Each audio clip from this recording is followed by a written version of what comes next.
Alright, number 41. Apologies about this whiteout. I've already recorded this video once, but a computer froze. And so I ended up writing it all out, but didn't get to use the video. So I gotta do it again. So, at certain temperature and pressure, the chlorine molecules, which I've already added up the molar mass for Cl2, has an average velocity of 0.0380 meters per second.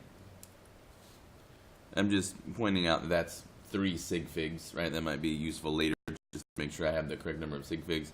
What is the average velocity of sulfur dioxide, SO2? Right, SO2 has a molar mass of 64.01 grams per mole under the same conditions. Now, this is a Graham's law problem.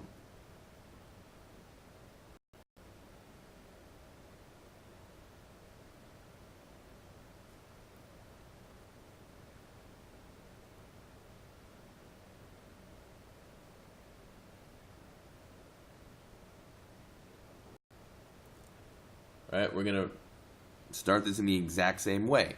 Now,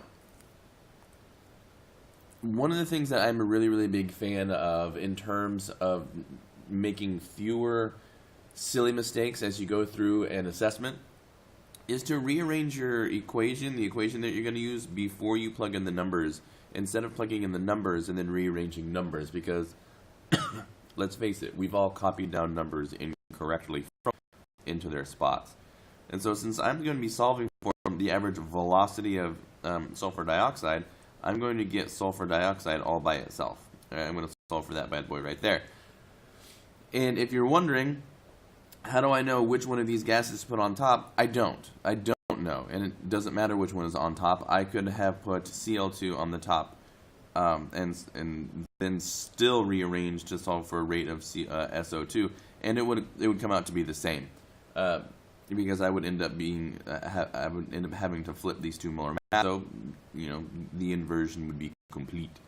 The reason that I chose to represent rate of SO2 as the numerator here and rate of Cl2 as the denominator here is because I know I'm going to have to solve for this rate. And so in order to solve for rate of SO2, it's actually easier for me if SO2 is on the top. Okay, so now I just have to multiply both sides by the rate of Cl2, and now I'm actually in a position where I can plug and chug right here. So this would be the molar mass of 70.1 over the molar mass of 64.01 times, what does the question tell me? 0.0380, and I'm ready to calculate. So if you're intimidated right now by the fact that you're solving for a velocity and you may not have done, notice that all of the functions that we're carrying out using Graham's law have been exactly the same. We've set up Graham's law, your rate of gas 1 over rate of gas 2 is equal to the molar mass of gas 2 divided by the molar mass of gas 1. We've simply rearranged that setup to solve for whichever term we're shooting for here, and then we've plugged in the numbers. It just so happens we're solving for a velocity this time, right? And so there's no need to be intimidated as long as you have Graham's law. So, let's get the calculator up here. Let's do some calculations. So, we have square root of 70.1 divided by square root of, what was that, 64.01. And then we are going to multiply that by 0.0380 with this number. Now, remember, I wrote down I want 3 sig figs. 3 sig figs here. Let's see. So that 6 is going to tell me to round that up to an 8. So 0.0398.